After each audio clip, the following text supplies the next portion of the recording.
Dear viewers, good evening and welcome to our sessions on enlightenment on some very important topics. Today we are talking about why should a human being serve God. So we have invited our dear Father Leke and George Constant, who is here to enlighten us on this important topic. Why should a human being serve God? Father Leke, welcome to our Thank session. you, Thank you very much for coming to our podium once more. Thank you. We greatly appreciate the sacrifice you're doing. Our viewers greatly appreciate. It's my pleasure. I've listened to some of them, they're very happy about it. So, Father, why should a human being serve God?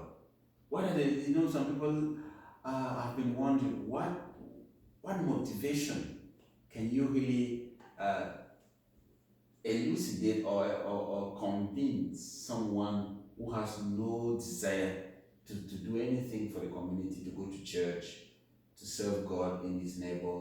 How will you encourage somebody? By the way, why should human beings serve God in the first place? Yes, I understand, George. There are so many people who don't really see any need to believe in God, and no need to serve God, That's true. no need to go to church. They lack the motivation, they lack the reasons Exactly. that can convince them. They don't see any reason why they should go to church. No reason to believe in God. So far, they don't see any consequence. Believing in they're going to church, that's very important. Why should a human being go to church in the first place? It's the same thing as we are going to be answering. That why do we have to serve God? It's the same. Going to church, believing in God, serving God is all together. All together. Okay. Yeah.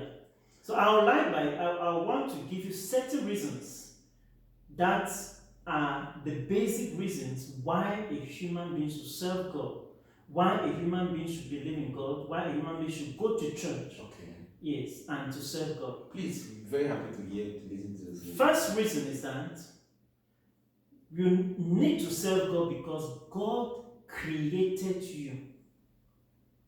God created you. Okay. Yes. He's your father. He's your father, he's your creator. That's true. The fact that he created you, you have an obligation to serve him. Serving him here means to know him, to love him, to be able to serve him, to obey his commandments. So first to know him. Yes. How do you know God, Father?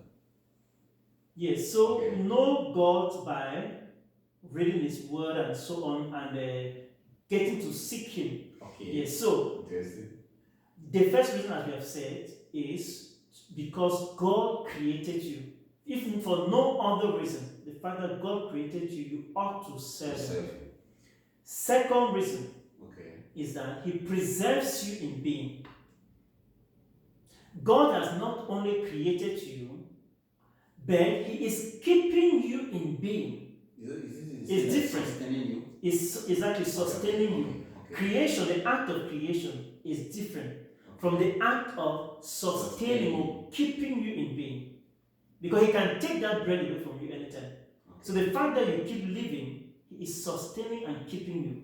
So the fact that you are getting up every day, every morning, he's keeping you, and therefore you need to serve him. That's logic. Yes. That is being grateful. Okay. The third reason why the human being should serve God is that the human being receives things from God. Call it blessings. Call it providence. Divine providence. Call it supplying of your needs. Is it the same with gifts and talents? It could be gifts and talents. Obviously, it's also all together. So God gives you your needs every day on a daily basis. He supplies your needs. Okay. That is what it's called in big English or big theology, divine providence. God provides. Some people think that because they are working and earning money, it is thanks to their own effort. So that is why they have no need for God. That's why they don't go to church, they don't pray. They believe it is their personal effort that is making them to progress. It's their intelligence, it's my studies, and so on. There they make a big mistake. Okay. Because where does your intelligence come from? Where does your knowledge come from? Where does your energy to work come from? If not from God. So God provides you with what you need. So you need to serve Him. When someone gives you something, if you are grateful, you say thank you. Yes, so it's the same thing. God is giving you so many gifts, so many blessings. He provides for you. He's a great provider. Therefore, you have an obligation to serve Him. If you do not serve Him, it's being ungrateful. Okay, that's quite understandable. Another reason is the fact that God has redeemed us, has saved us through His Son, Jesus Christ. Redemption, salvation. God could create us and allow us to perish. He could allow us to be lost.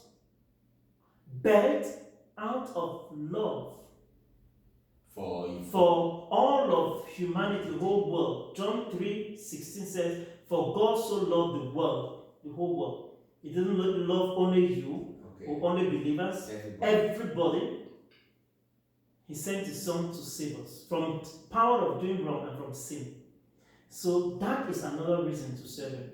Because while we were still sinners, Jesus died on the cross for us. He saved us, redeemed us.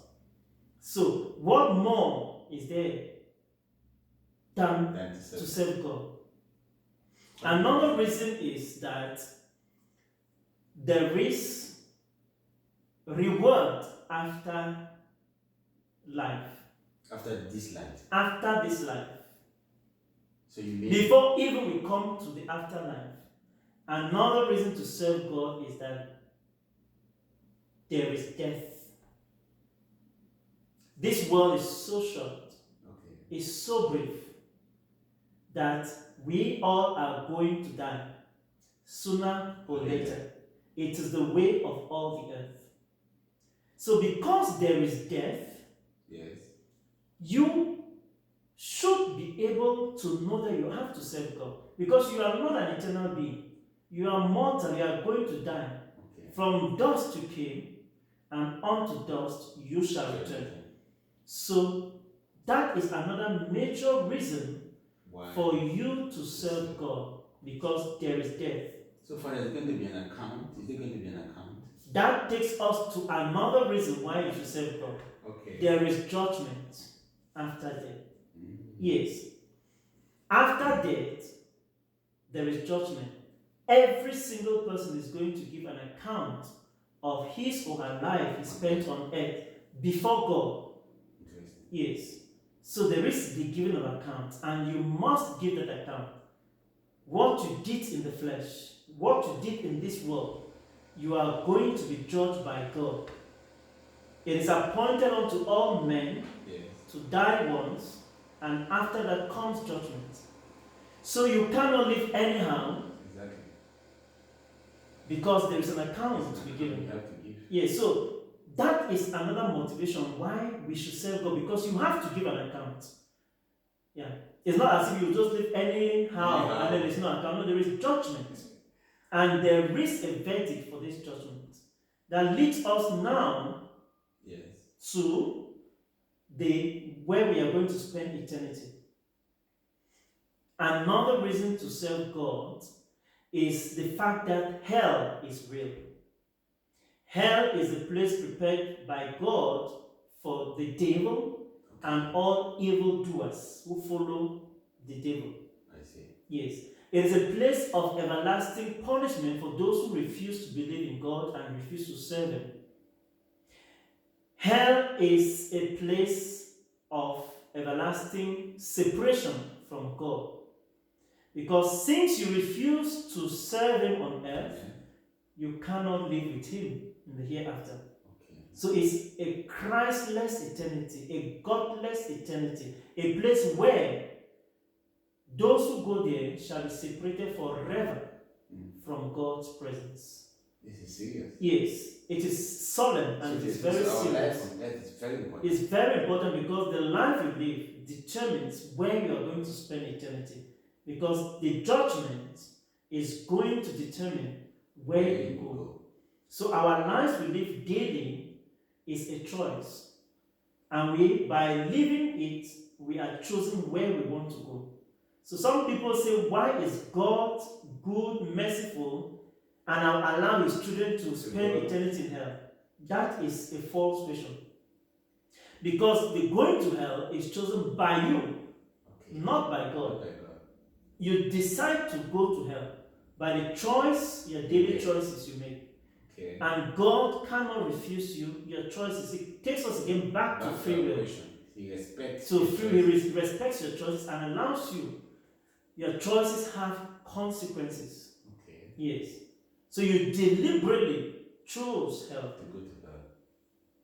And so if you want to escape hell, you have to serve God.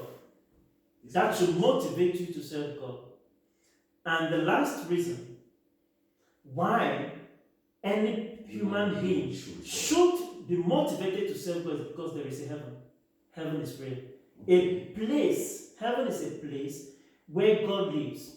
A place prepared for those who love God. Those who have served Him. And those who have served Him. Those who love and serve God. Like 2 Corinthians says, no eye has seen, no ear has heard, no mind has ever conceived the good things and the blessedness which God has prepared for those who love it. Wow. So heaven is a place of eternal joys, a place where there is a beatific vision, where we shall see God face to face. Eternal joys. Wow. A place where the greatest feast and banquet is prepared for those who love and serve God. Jesus says, I go to prepare you a place, so that where I am, you can also be there with me. So heaven is a prepared place for those who are prepared. Wow. So as you serve God, you prepare yourself. But if you live careless life, you are not preparing to meet God whenever He calls you. So heaven is a greatest reward for all those who serve God. So it's a greatest motivation for those who want to go there to serve God. Yeah, because heaven is a place where you have to work hard to enter. Yes, it is not just living anyhow that you will go there. And it's the opposite of hell. It is, wow. Because it's a space separation from hell. So those are the reasons why anyone who is serving God is using to serve God. They're motivated to serve God because of the reasons we have listed above. No, the reasons have been well elucidated. Thank you so much, Father. Yeah, so anyone now who feels reluctant to believe in God, feels reluctant to serve God, feels reluctant to keep His commandment, these reasons should be able to convince the person to serve God. Yeah. As I said, because God has created you, because God keeps you in being, because God provides for you and blesses you, because God has saved you in Jesus from sin and the power of doing wrong, because there is death, because there is the judgment, because there is hell, and because heaven is real. Oh, Father. Thank you very much for this wonderful explanation and wonderful way of motivating our dear viewers who have been asking this question, why should I serve God? Thank you very much, Father. And thank you, George. We are very, very happy to have you here in our It's podcast. always my pleasure. We hope to have you in our subsequent questions. I will always be ready. Yeah. Exactly. I wish you a very nice day, Father. Thank you. Same to you. Thank you. God bless. God bless you too. Thank you.